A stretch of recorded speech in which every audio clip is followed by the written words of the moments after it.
নমস্কাৰ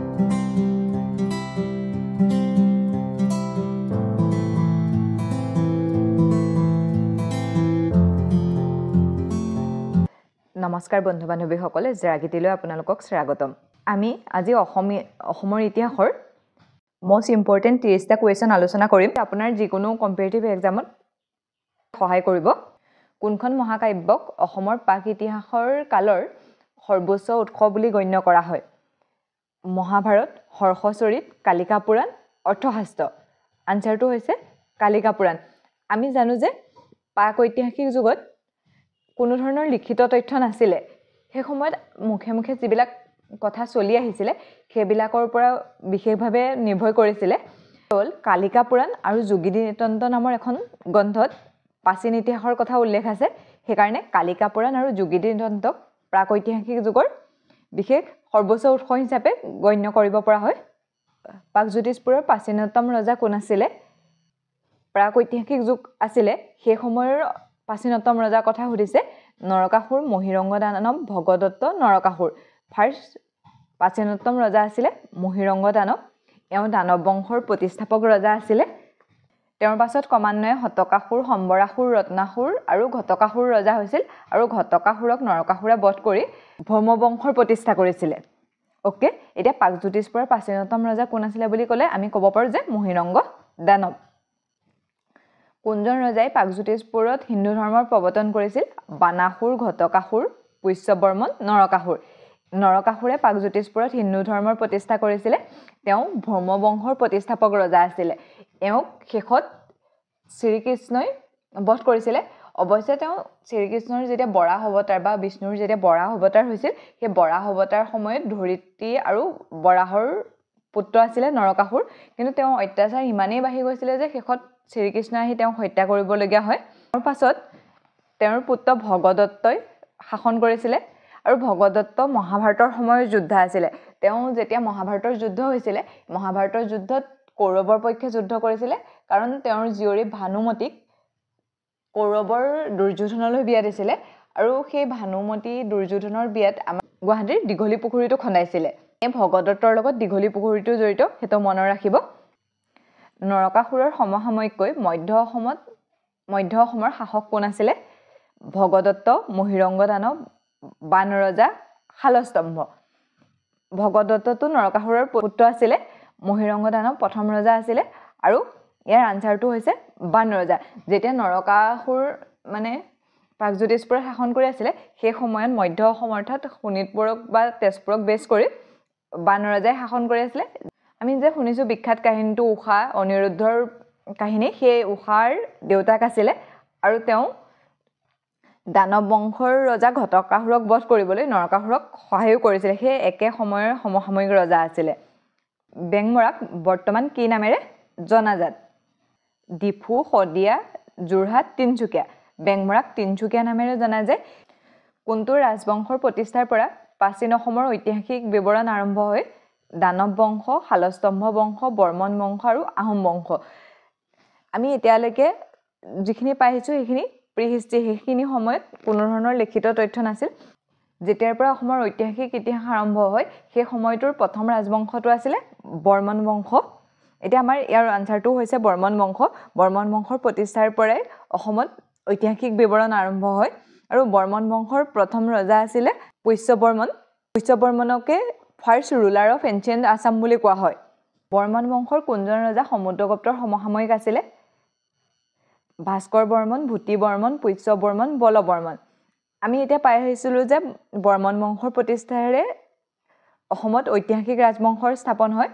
গুপ্ত বংশৰ ৰজা সমুদ্ৰগুপ্তৰ সমসাময়িক আছিল এই পুষ্যবৰ্মন যিজন আমাৰ বৰ্মন বংশৰ প্ৰতিষ্ঠাপক আছিল তেওঁ সমুদ্ৰগুপ্তৰ সমসাময়িক আছিল ভাস্কৰ বৰ্মনৰ সমসাময়িক ৰজা কোন আছিল হৰ্ষবৰ্ধন সমুদ্ৰগুপ্ত পুষ্যবৰ্মন হংসবেগ হৰ্ষবৰ্ধন আছিল তেওঁ থানেশ্বৰ আৰু কনৌজৰ ৰজা আছিল আৰু এই হংসবেগ যে পাইছো এই হংসবেগজন ভাস্কৰ বৰ্মনে হৰ্ষবৰ্ধনৰ ৰাজসভালৈ পঠিয়া এজন দূত আছিল মানে ভাস্কৰ বৰ্মন বংশৰ শ্ৰেষ্ঠ ৰজা আছিল আৰু তেওঁ সময়ত এজন চীনা পৰিব্ৰাজক হিউৱেন চাং অসমলৈ আহিছিল এটো বহুত ইম্পৰ্টেন্ট হয় বিয়া কৰোৱা নাছিল সেইকাৰণে সেইখিনতে আমাৰ বৰ্মন বংশৰ শেষ হয় আৰু বৰ্মন বংশৰ শেষৰ ৰজাজনো আছিল ভাস্কৰ বৰ্মন ভাস্কৰ বৰ্মনৰ সময়ত কোনজন চীনা তীৰ্থযাত্ৰী অসমলৈ আহিছিলে আমি এতিয়া পাই আহিছোঁ কৌটিল্য শিলবদ্ধ চৰক হিউৱেনচাং আপোনালোকে এইটো জনাবচোন কমেণ্ট কৰি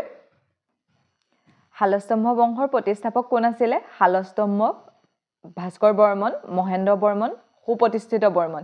আমি এতিয়া পাইছিলোঁ যে ঐতিহাসিক ৰাজবংশ আছিলে বৰ্মন বংশৰ পিছতে বৰ্মন বংশৰ শেষৰ ৰজা আছিলে ভাস্কৰ বৰ্মন তেওঁ বিয়া কৰোৱা নাছিলে সেইবাবে সেই সময়তে বৰ্মন বংশ শেষ হয় আৰু তাৰ পাছত শালস্তম্ভ বংশৰ প্ৰতিষ্ঠা হয় এই শালস্তম্ভ বংশৰ প্ৰতিষ্ঠাপক ৰজা আছিল শালস্তম্ভ আৰু সেই শালস্তম্ভৰ নামেৰে বংশটোৰ নাম শালস্তম্ভ হয় ইয়াৰ উপৰি তেওঁক অৱন্তী বৰ্মন বা মাধৱ নামেৰেও জনা যায় আৰু শালস্তম্ভ বংশৰ শেষৰ ৰজাজনৰ নাম আছিলে ত্যাগসিংহ আৰু তেওঁ অবিবাহিত আছিল সেইকাৰণে শালস্তম্ভ বংশৰ শেষ হয় আমি কোনোবা এটা বংশৰ প্ৰথমজন ৰজা আৰু শেষৰজন ৰজাৰ নামটো মনত ৰখাটো বহুত দৰকাৰ আৰু শালস্তম্ভ বংশই 650ৰ পৰা 900 AD লৈকে শাসন কৰিছিলে তাৰ পাছত আহিলে পাল বংশৰ প্ৰতিষ্ঠাপক ৰজা কোন আছিলে নীতিপাল গোপাল বৰ্জপাল ব্ৰহ্মপাল পাল বংশৰ প্ৰতিষ্ঠাপক ৰজা আছিলে ব্ৰহ্মপাল আৰু পাল বংশৰ শাসকসকলে 990 AD ৰ পৰা 1138 AD লৈ শাসন কৰিছিলে তেওঁলোকৰ প্ৰথম ৰজা আছিলে ব্ৰহ্মপাল আমি পাইছোৱে শেষৰ ৰজাজন আছিলে জয়পালাৰ পাছতে বৈদ্যদেৱ নামৰ এজনে অসমত শাসন কৰিছিলে তেওঁ বেংগলৰ আছিলে জয়পালাৰ লগত যুদ্ধ কৰি জয়পালাক হৰুৱাই তেওঁৰ অসমত শাসন কৰিছিলে আৰু সেই তেতিয়াৰ পৰা গৰুড়ৰ পালবংশীয় ৰজাৰ শাসন আমাৰ অসমত আৰম্ভ হৈছিলে হয়গ্ৰীব মাধৱ মন্দিৰ কোনে নিৰ্মাণ কৰিছিলে পাল বংশৰ ৰজাসকলে শালস্তম্ভ বংশৰ ৰজাসকলে বৰ্মন বংশৰ ৰজাসকলে দানৱ বংশৰ ৰজাসকলে হয়গ্ৰীব মাধৱ মন্দিৰটো নিৰ্মাণ কৰিছিলে পাল বংশৰ ৰজাসকলে কাছাৰৰ প্ৰাচীন নাম কি আছিল শোণিতপুৰ তিনচুকীয়া বেংমৰা হিড়িম্বাপুৰ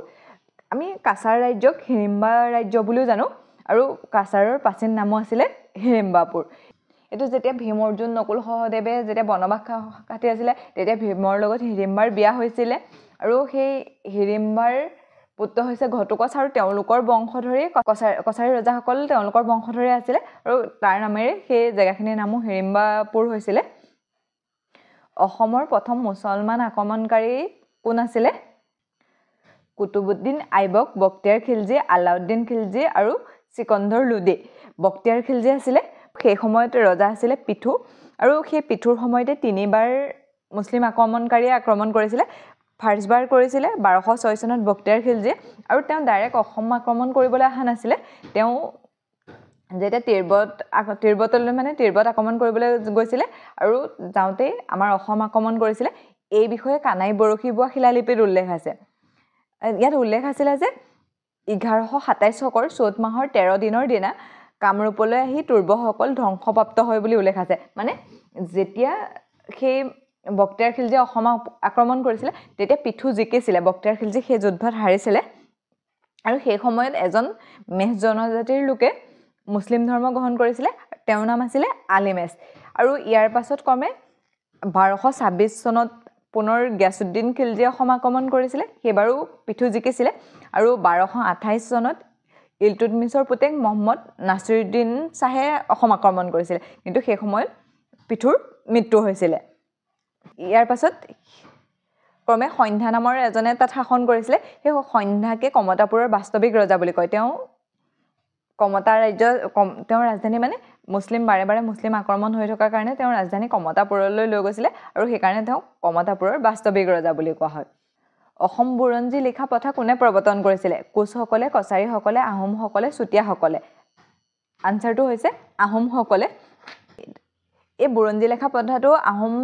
প্ৰথম স্বৰ্গদেউ চুকাফাৰ দিনতে আৰম্ভ হৈছিলে প্ৰথমতে সেই আহোম বুৰঞ্জীবোৰ টাই ভাষাত আছিলে কিন্তু পাছলৈ সেইবিলাক অসমীয়া ভাষা ব্যৱহাৰ হৈছিলে এইবিলাক হাচি গছৰ বাকলি আৰু এলনুডত লেখা হৈছিলে আহোমৰ প্ৰথম ৰাজধানী কি আছিলে যোৰহাট শিৱসাগৰ চৰাইদেউ ৰংপুৰ আহোমৰ প্ৰথম ৰাজধানী আছিলে চৰাইদেউ চুকাফা মংলুং ৰাজ্যৰ ৰাজকুমাৰ আছিলে তেওঁ 9000 মুনি তিৰোতা লগত লৈ মংলুঙৰ পৰা মানে আমাৰ অসমলৈ আহিছিলে পাটকাই পৰ্বতে নি আমাৰ অসমলৈ আহিছিলে কোনজন আহোম ৰজাক বামুণী কোঁৱৰ নামেৰে জনা যায় সুদাংফা সুহুংমুং সুপাতফা সুচেংফা বামুণী কোঁৱৰ বুলি সুদাংফাক জনা যায় তেওঁ ৰাজধানী স্বৰ্গৱালৈ স্থানান্তৰ কৰিছিলে আৰু তেওঁ প্ৰথম হিন্দু আচাৰ ৰীতি গ্ৰহণ কৰিছিলে আৰু ইয়াৰ উপৰিও তেওঁ শিঙৰি ঘৰত উঠা প্ৰথা প্ৰচলন কৰিছিলে ওকে দিহিঙীয়া ৰজা বুলিলে কাক জনা যায় সুদাংফা সুহুংমুং সুপাতফা সুচেংফা মুঙক জনা যায় দিহিঙীয়া ৰজা বুলি সুহুংমুঙক জনা যায় তেওঁ প্ৰথমতে ৰাজধানী দিহিঙৰ পাৰলৈ নিছিলে সেইকাৰণে তেওঁক দিহিঙীয়া ৰজা বুলি কোৱা হয় আৰু তেওঁ হিন্দু নাম লোৱা ফাৰ্ষ্ট ৰজা আছিলে তেওঁৰ সময়তে দুটা পদবী সৃষ্টি হৈছিলে সেইকেইটা হৈছে শদিয়া খোৱা গোহাঁই আৰু মৰঙি খোৱা গোহাঁই প্ৰথমজন বৰপাত্ৰ গোহাঁই কোন আছিলে অতনু বুঢ়া গোহাঁই লালুখোলা বৰপাত্ৰ গোহাঁই কনচেং বৰপাত্ৰ গোহাঁই ওপৰৰ এটাও নহয় আনসাৰটো হৈছে কনচেং বৰপাত্ৰ গোহাঁই এওঁ সময়তো 1532 চনত তুৰ্বকে অসম আক্ৰমণ কৰিছিলে আৰু এওঁ সুহুংমুং বা দিহিঙীয়া ৰজাৰ সেনাপতি আছিলে আৰু তেওঁ তুৰ্বকক হত্যা কৰি তুৰ্বকক কটা মূৰটো ৰজালৈ লৈ আহিছিলে প্ৰথমজন শদিয়া খোৱা গোহাঁই কোন আছিলে ফানচেংমুং বুঢ়া গোহাঁই কাঞ্চেং বৰপাত্ৰ গোহাঁই অতনু বুঢ়া গোহাঁই কলিয়া ভমুৰা বৰফুকন পঞ্চমজন শদিয়া খোৱা গোহাঁই আছিলে ফানচেংমুং বৰগোহাঁই এওঁৰ পত্নী আছিলে মোলা গাভৰু যেতিয়া 1572 চনত মুছলমান সেনাপতি বৰজিউৱে অসম আক্ৰমণ কৰিছিল আৰু সেই যুদ্ধত ফানচেংমুং বৰগোহাঁই মৃত্যু হৈছিলে আৰু তেতিয়া তেওঁৰ পত্নী মোলা গাভৰুৱে তুৰ্বকৰ বিৰুদ্ধে যুদ্ধ কৰি তেওঁৰ মৃত্যু হৈছিলে কিন্তু তেওঁ তুৰ্বকৰ বিৰুদ্ধে সাহসেৰে যুদ্ধ কৰিছিলে মাজুলী সন্ধি কাৰ কাৰ মাজত স্বাক্ষৰিত হৈছিলে কোচ আৰু আহোম আহোম আৰু মোগল কছাৰী আৰু আহোম কোচ আৰু মোগল মাজুলী সন্ধি কোচ আৰু আহোমৰ মাজত হৈছিলে 1562 চনত কোচ ৰজা আছিলে নৰনাৰায়ণ তেওঁৰ সেনাপতি চিলা ৰায় আৰু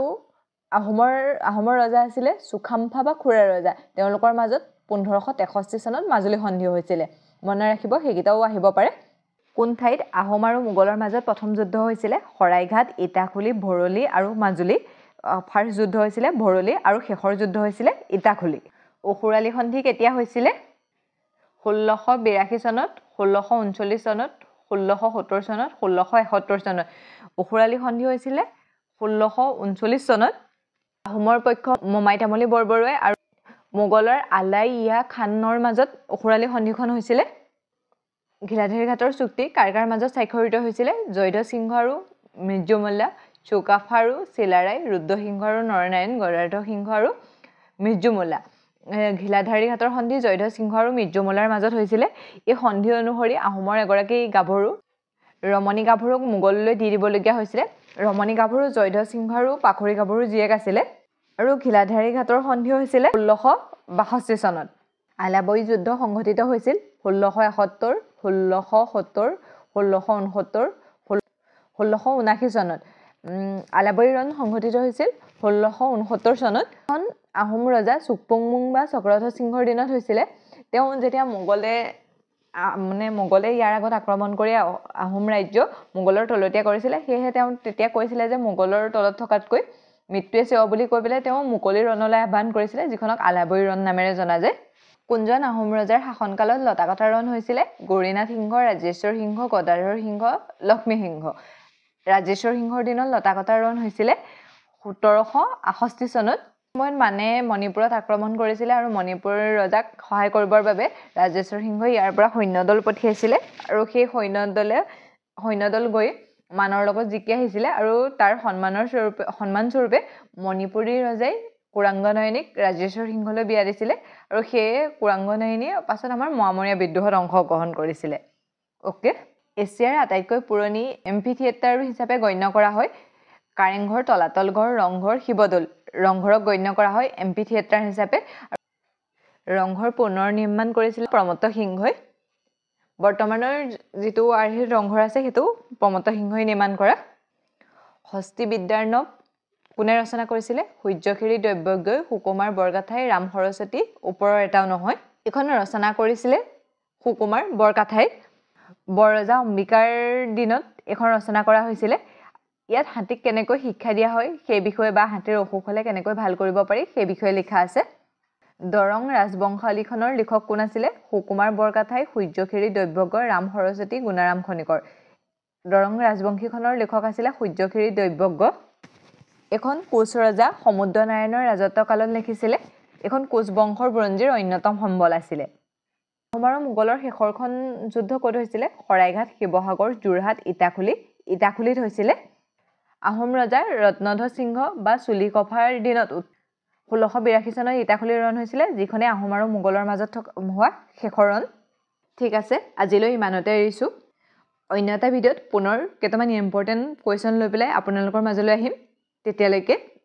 থেংক ইউ